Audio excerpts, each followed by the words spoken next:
Hello guys, welcome back to the channel knowledge by G. कैसे हैं आप सभी लोग। प्रीवियस वीडियो में हमारे टोटल जो क्वेश्चंस थे प्रीवियस ईयर के AIB 17 के वो कंप्लीट नहीं हो पाए थे, इसलिए हम यहां पर एक और वीडियो आपके लिए लेकर आए हैं जिसमें हम 41 से आगे डिस्कस करेंगे। तो 41 क्वेश्चन क्या कहता है, जुडिशियल एविडेंस का मतलब क्या होता है। तो evidence receive by the court in proof और डिसअप्रूव ऑफ ए फैक्ट। तो इसका जो फर्स्ट है वो सही जवाब है। बात करें अगले क्वेश्चन के बारे में, which of the following is not a document according to the Indian Evidence Act 1872। तो ये सभी ही जो है डॉक्यूमेंट है, इसलिए यहाँ पर जो डी ऑप्शन है इसका सही जवाब है। बात करें अगले क्वेश्चन के बारे में, 43 question, presumption of dowry death is given under which section of. तो ये दिया गया है हमारा सेक्शन 113 कैपिटल बी के अंदर। बात करें अगले क्वेश्चन के बारे में, which of the following is not a secondary evidence as per the section 63 of the Indian Evidence Act. तो कौन सा एविडेंस नहीं है, तो इसका जो सही जवाब है हमारी copy not certified under section 63, ये इसका सही जवाब है। बात करें अगले क्वेश्चन के बारे में, सेक्शन नंबर 45 जो बात करता है लीडिंग क्वेश्चन में भी ask in A cross examination. तो सी इसका सही जवाब है। 46 बात करता है एक्स्ट्रा जुडिशियल कन्फेशन का मतलब क्या होता है, confession made either to the police और ए पर्सन अदर देन जज और ए मजिस्ट्रेट। तो इसका फर्स्ट जो है बिल्कुल सही जवाब है। बात करें अगले क्वेश्चन के बारे में, the arbitral tribunal shall not bound by in the determination of the rule of the proceeding. तो इसका सही जवाब क्या है, हमारा डी ऑप्शन। बात करें अगले क्वेश्चन के बारे में, which of the following section deal with arbitration agreement in arbitration and conciliation act 1996। तो सेक्शन नंबर 7 जो है बात करता है आर्बिट्रेशन एग्रीमेंट के बारे में। Under which circumstance of the arbitration proceeding can be terminated, किस में हो सकती है, first option final arbitration award और third option where the arbitration tribunal is issue an order for the termination. तो इसका जो हमारा सही जवाब है वो है ए ऑप्शन। बात करें अगले क्वेश्चन के बारे में, under section 29 of arbitration and conciliation act 1996 arbitration proceeding is more than one arbitrator, any decision of the arbitral tribunal is shall be made by all the members. तो इसका first जो है वो सही जवाब है। बात करें अगले क्वेश्चन के बारे में, the provision for the maintenance pendant light in Hindu marriage act 1955 is given under section 24 of Hindu marriage act. बात करें अगले क्वेश्चन के बारे में, ए मुस्लिम वाइफ में sue for divorce under dissolution of Muslim Marriage Act 1939 section 2 if the husband has been insane for a period of, कितने समय के लिए वो पागल है, 2 साल के लिए। बात करें अगले क्वेश्चन के बारे में, अगला क्वेश्चन क्या कह रहा है, Muslim women has obtain Muslim woman has option to governed by the provision of section 125 to 128 of CRPC, which section of the Muslim Law Act 1986 deal with, section number 5, और A option इसका सही जवाब है। Which following is not a ground for valid marriage under section 11 of the Hindu Marriage Act। तो इसका जो सही जवाब है वो है हमारा डी ऑप्शन, चाइल्ड मैरिज। बात करें अगले क्वेश्चन के बारे में, स्पांडा रिलेशन का क्या मतलब होता है, बी इसका सही जवाब है, third generation end of mother and fifth generation of the father. बात करें अगले क्वेश्चन के बारे में, which one of the following is not A ground of divorce in Hindu marriage act. तो कौन सा ग्राउंड नहीं है, living separate for less than 3 year is not A ground of divorce under Hindu marriage act. बात करें अगले क्वेश्चन के बारे में, Indian Christian can obtain a divorce under which of the following enactment. तो क्रिश्चियन मैरिज एक्ट 1872 के अनुसार वो जो है डिवोर्स यहाँ पर प्राप्त कर सकते हैं। बात करें अगले क्वेश्चन के बारे में, section 12 of Hindu maintenance and adoption act 1956 deal with effect of adoption. इसका जो है बी इसका सही जवाब है। बात करें अगले क्वेश्चन के बारे में, which of the following category of the case will not entertain as a PIL, किसे एंटरटेन नहीं किया गया है एज ए PIL। तो petition for the riot victim या फिर लैंडलॉर्ड टेनेंट, इन दोनों के बीच में कंफ्यूजन है, इसे आप एक बारी चेक कर लीजिएगा। बात करते हैं अगले क्वेश्चन के बारे में। Who is known as a father of PIL, किसे माना जाता है? PN भगवती जी को। बात करें अगले क्वेश्चन के बारे में। अगला क्वेश्चन क्या कह रहा है? विच of the following is not a real purpose of the PIL? Getting famous and making wealth is not a real purpose of the PIL। बात करें अगले क्वेश्चन के बारे में। In Hussainara Khatoon versus State of Bihar dash emerge as a basic fundamental right. क्या है इसका? Right to speedy justice या right to free legal aid. तो इसका जो फर्स्ट है वो सही जवाब है।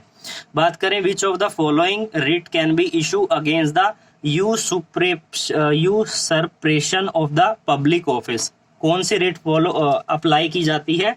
Writ of quo warranto. बात करें अगले क्वेश्चन के बारे में। रिज वर्सेस ब्लैंडविन केस किससे संबंधित है? नेचुरल जस्टिस से। बात करें अगले क्वेश्चन के बारे में। एक लैटिन मैक्सिम है, ये क्या कह रही है? ओडी एल्ट्रम पेट्रम का मतलब होता है person can not be condone without being heard. बात करें अगले क्वेश्चन के बारे में। Rule made by the bar council of India in exercising it's rule making power, advocate act 1961 के अंडर। तो इसका सी जो है वो सही जवाब है। बात करें अगले क्वेश्चन के बारे में। An advocate may while practice take up teaching of a lesson teaching of a law in any education institute which is affiliated to a university so long as hour during which he is so engaged teaching of law does not exceeding कितने हावर इन ए one day? 3 घंटे, यानी कि 3 hours की बात की गई है। In which of the following landmark case the advocate was held guilty of a professional misconduct as he has forced the court order. तो कौन सा केस था? पहला केस था प्रताप नारायण वर्सेस YP रिहाजे का। बात करें अगले क्वेश्चन के बारे में। If an advocate is aggrieved by an order of disciplinary committee of the state bar council made under section 35 of advocate act और advocate general of the state may prefer and appeal to the bar council of India within, कितने दिन में appeal file करेंगे? 16 days में of the date of the communication of the order. बात करें अगले question के बारे में। ABC private limited company choose to convert itself into a public company. It can do by altering its memorandum of association, article of association and by passing and special resolution. इसका B जो है सही जवाब है। बात करें अगले question के बारे में। डॉक्ट्रिन ऑफ लिफ्टिंग और piercing corporate veil is associated with, ये प्रोनाउंस नहीं हो रहा है, इसे आप पढ़ लीजिएगा। इसका सही ऑप्शन क्या है? बी ऑप्शन है कंपनी लॉ। बात करें अगले क्वेश्चन के बारे में। Under which section of the Environmental Act 1986 and appeal to the National Green Tribunal lie on which section? इसको आप देख लीजिए, मेरे हिसाब से जो है 5A जो है इसका सही जवाब है।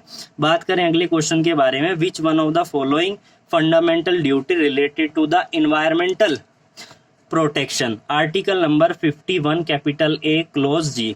अगला क्वेश्चन क्या कह रहा है? Mister A who was aggrieve by an order made by the controller और adjudicating officer made an appeal by the cyber appellate tribunal.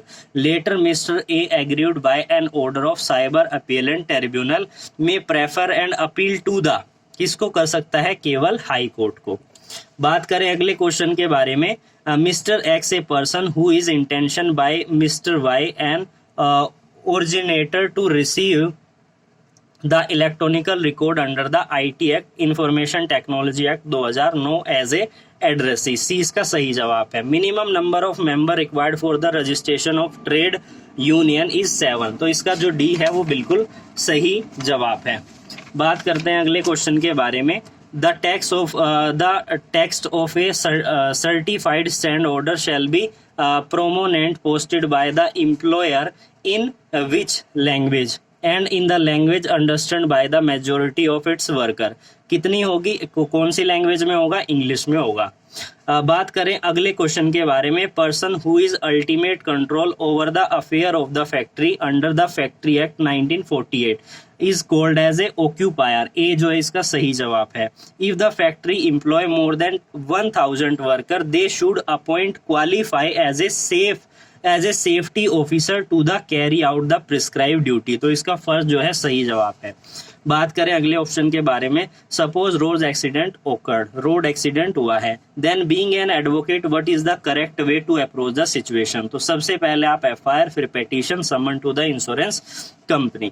बात करें अगले ऑप्शन के बारे में, एक मैक्सिम है यूबी जस्ट ईबी रेमेडियम, इसका क्या मतलब है और किस केस से ये रिलेटेड है। यहाँ पर पूछा गया किस केस से रिलेटेड है, एशपे वर्सेस राइट, इसके मतलब भी आपको पता होना चाहिए। बात करें अगले क्वेश्चन के बारे में, एम्बे ग्लस्टर ग्रामर स्कूल काफी फेमस केस है, टोटका is a landmark case based on which of the following maxim, किससे डैमडम साइन इंजूरिया, पहला ऑप्शन सही है। A National Consumer Dispute Redressal Commission under the Consumer Protection Act 2019 shall have a jurisdiction to the complainant where the value of the good or service paid as considered exceeding कितनी 1 करोड़। तो इसका जो पहला है वो बिल्कुल सही जवाब है। बात करते हैं अगले क्वेश्चन के बारे में, एक बारी मैं आपको सारी दिखा देता हूं ताकि आप क्वेश्चन को रीड कर ले। अगर बीच में ही यहाँ पर अगर जो है क्वेश्चन खत्म हो जाते हैं, वीडियो जो है बीच में ही अगर पोज हो जाती है, तो मैं एक बारी आपको दिखा देता हूँ सारे क्वेश्चंस को। आप जो है इसका स्नैपशॉट ले लीजिएगा और एक बारी से जो है रीड कर लीजिएगा। मैंने सभी पर टिक किए हुए हैं, उसके अनुसार जो है बिल्कुल सही जो आंसर है वो आपको देखने को मिलेंगे। एक बारी आप इसको पोज करके वीडियो को आप देख सकते हैं। अब हम स्टार्ट करते हैं।